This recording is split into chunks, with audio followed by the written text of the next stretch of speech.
एक जन माता रहा है उसने वो समूह में जुड़े रहा है, समूह मुड़ी लड्डोला पथरा हो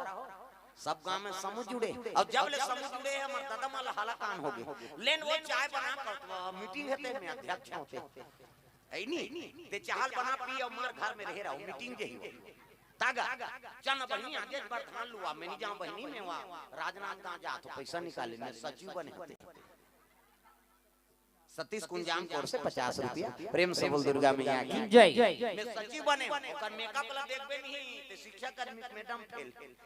हां वो अनार के आल नहीं जाने अब मेकअप ला देखबे तो मैडम फेल हो जाई लेत बहनी पेट्रोल भर दे के वा मैं जानो बहनी चपरासी भरवात होते ओकर मेकअप ला देखबे केसियल ला जा दे प्रेम से बोल दुर्गा मैया की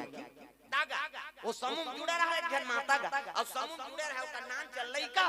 वो लइका झलक लेके मीटिंग प्रेम से बोल दुर्गा मैया की जय अब मीटिंग